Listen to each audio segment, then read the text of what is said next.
Um defeito de cor. Capítulo 9. Continuação. Xaxá.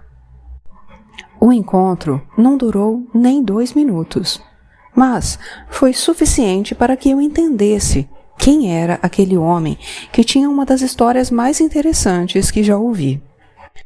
Na minha frente estava o Xaxá em pessoa, que me chamou pelo nome, perguntou pelo John e pelos Ibejis.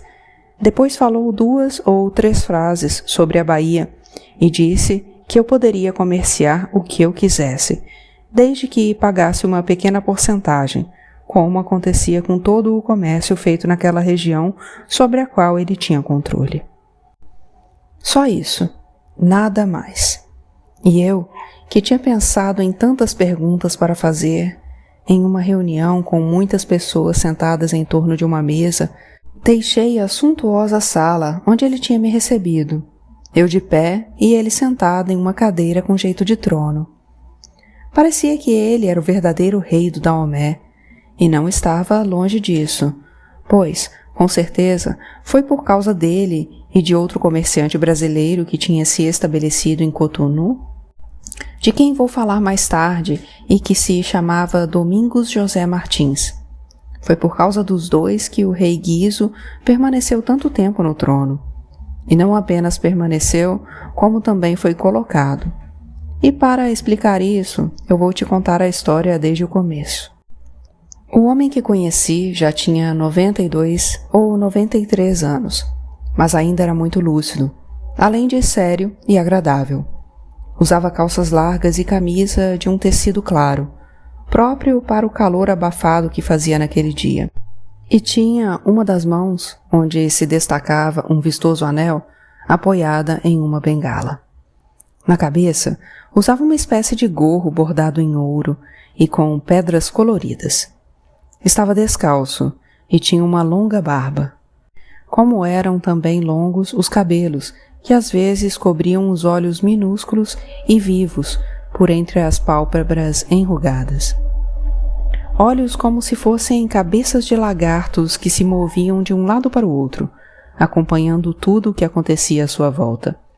Fora assim, com muita atenção, que ele tinha conseguido controlar durante anos e anos tudo o que acontecia em Uidá e região, e se tornado um dos homens mais importantes de todo o mundo, pois se dizia que suas promissórias eram honradas até mesmo em Nova York, Baltimore e Marsella, sem que ele nunca tivesse estado nesses lugares. Quem me contou a história dele foi um tenente do forte, o Joaquim José, que convidei para jantar assim que soube que o Sr. Nicholas tinha marcado a minha audiência com o Xaxá. Mandei comprar vinho e cerveja e ensinei a Ainá a fazer alguns pães, receitas das saudades de Lisboa. O homem comeu e bebeu à vontade, e não poupou palavras para me contar tudo o que sabia sobre o Xaxá, que ouvira das mais diferentes pessoas que já tinham passado pelo forte. O nome dele era Francisco Félix de Souza e tinha nascido na Bahia, filho de pai português e mãe indígena. Era por isso que a pele dele não era tão escura, o que o salvou da morte imediata e deu tempo para que fizesse amizade com o príncipe Gacpé. Sim, o José Joaquim falou isso mesmo, príncipe Gacpé, e eu o fiz repetir várias vezes para ter certeza de que não era efeito da bebida. Mas não era, e se eu tivesse parado para pensar, já teria concluído que o rei Guizo era, na verdade, o filho da Agontimé.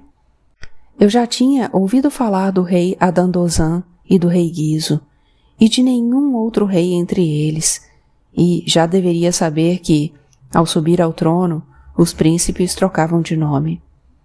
Guardei a surpresa para comentar mais tarde com o John, e deixei que o José Joaquim continuasse a história. O Francisco Félix de Souza tinha trabalhado como escrivão do forte de São João Batista da Ajuda, muitos anos antes, quando o forte inglês e o francês também estavam ocupados, e o governo do Brasil, que na época era a sede do Império, achava importante manter muita gente lá, para não perder a concessão e a prioridade na compra de escravos. Quando as coisas começaram a ficar mais difíceis, muitos comerciantes, principalmente baianos e portugueses, se mudaram para Uidá, de onde podiam cuidar melhor dos seus interesses. Dessa maneira, a manutenção do forte deixou de ser importante para o governo de Portugal, que se fazia representar e defender pelos próprios comerciantes, e não mais pelos funcionários do forte. Bom funcionário, o Francisco Félix de Souza acabou ficando sozinho por lá, passando de escrivão a comandante não nomeado, mas de fato, e teve que arrumar um jeito de pagar as despesas, pois a coroa portuguesa tinha deixado de mandar provimentos.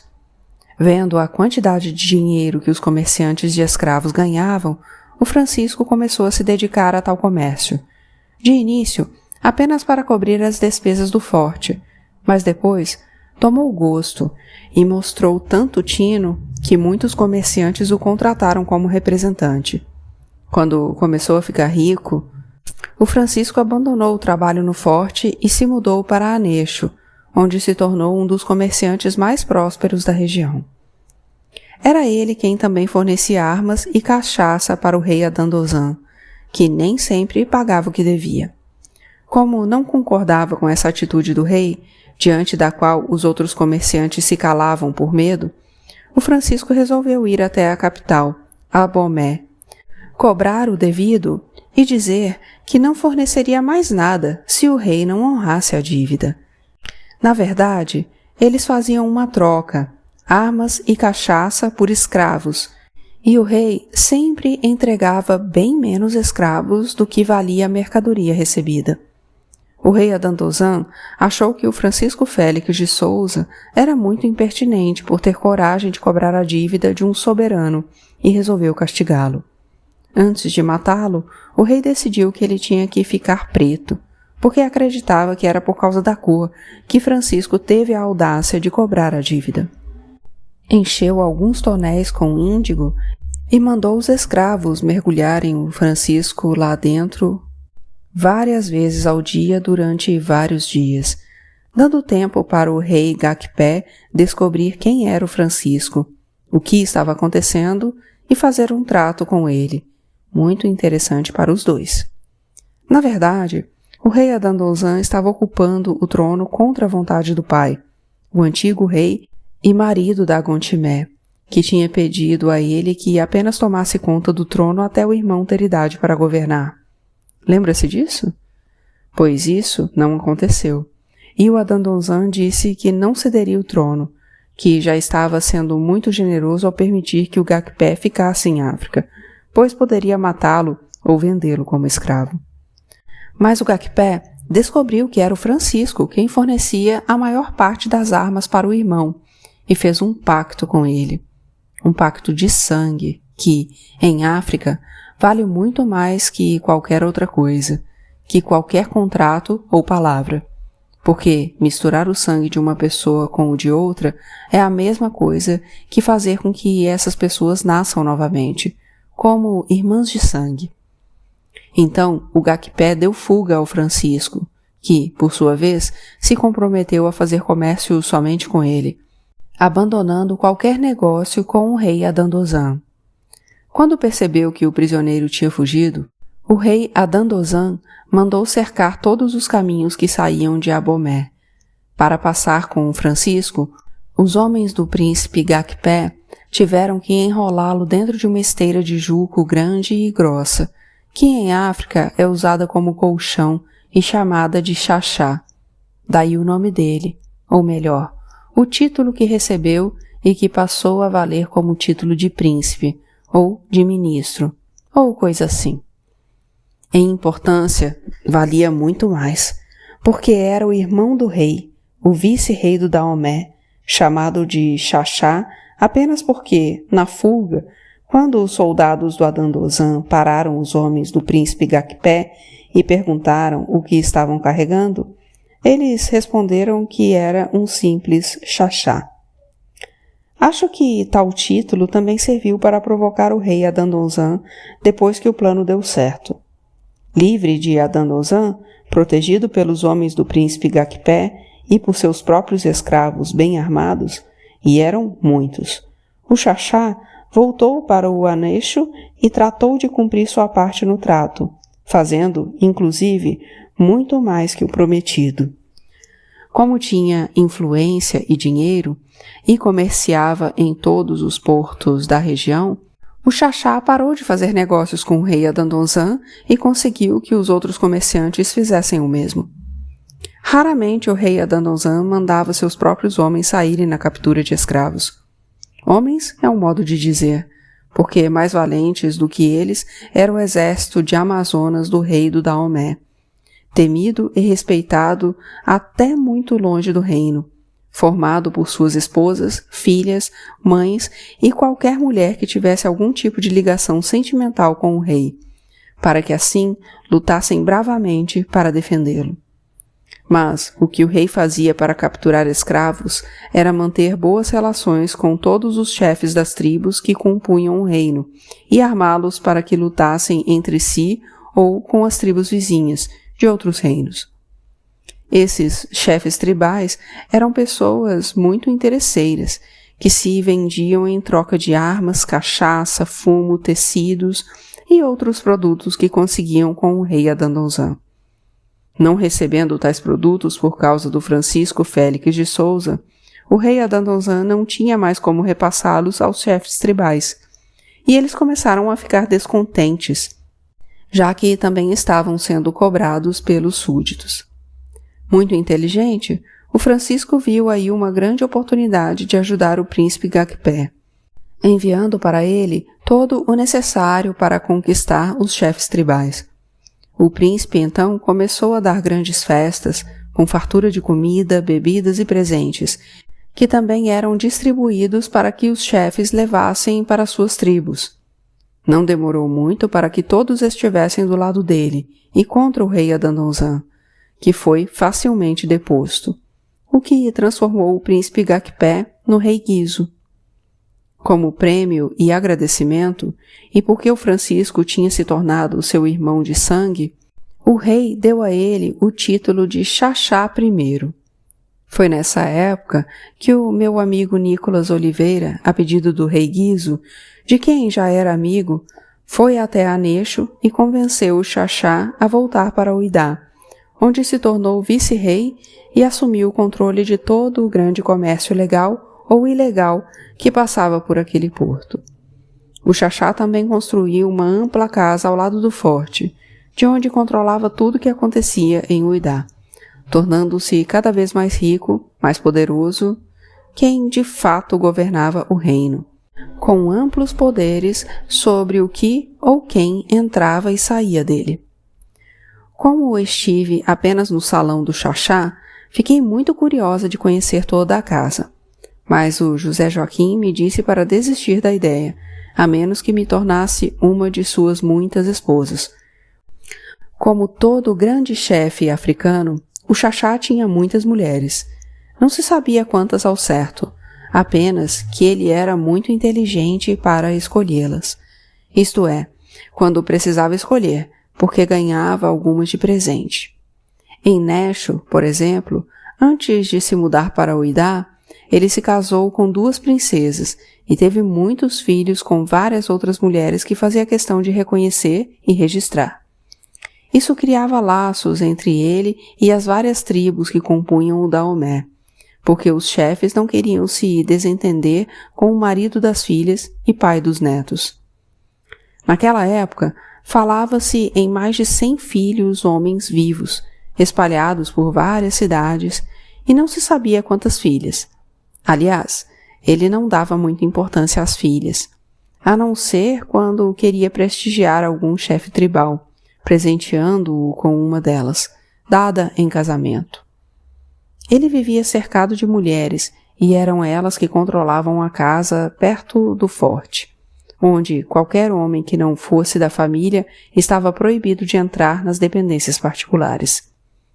Os homens que ele recebia na sala ficavam fascinados com a quantidade de mulheres bonitas que serviam ao Xaxá, entre as quais 6 eram encarregadas apenas de provar todas as refeições dele.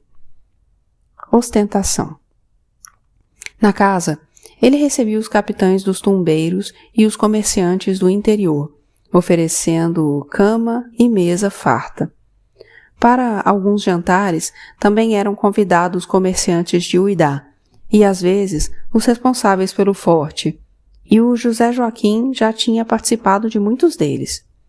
Já quem me contou mais detalhes foi o John, que, logo em seguida àquela minha audiência, foi convidado para um jantar no qual participaram alguns ingleses de passagem por Uidá. O John disse que já tinha visto luxo e riqueza, principalmente na casa do Mr. Macaulay, mas nunca como na casa do Xaxá. A imensa mesa de refeições tinha os pés trabalhados com entalhes tão delicados na madeira escura que mais pareciam renda salpicada com pedrarias. Alguém disse ao John que a madeira era do Brasil e os tapetes que cobriam toda a sala eram da Índia ou da China. Já não me lembro, talvez de Goa. Pendurados nas paredes e no teto, e também sobre a mesa, estavam espalhados candelabros de ouro e de pedrarias, iguais aos que se usavam nas igrejas mais ricas. As toalhas eram de puro linho de seda e toda a louça, que o John disse nunca ter visto igual, eram de ouro ou de prata, entalhada com o monograma dele. Pratos, talheres, baixelas, jarras e taças para vinho, tudo era de ouro ou prata, menos os copos, de um cristal tão fino que podia ser confundido com papel transparente. E isso para 70, 80 pessoas, ou até mais. O José Joaquim contou que o Xaxá encomendava a louça na Inglaterra, e não era por peças, mas por onças. Centenas de onças de ouro ou prata em baixelas, de uma única vez. Quando o John chegou à casa, foi recebido por uma mulher vestida à moda dos brancos e levado para um salão onde já havia uns 50 homens. Ali estavam misturados os capitães de tumbeiros, os comerciantes de Uidá e redondezas, e os ingleses, que, para espanto do John, eram da Esquadra Real, da frota de Sua Majestade, os mesmos que tinham por função combater o comércio de escravos.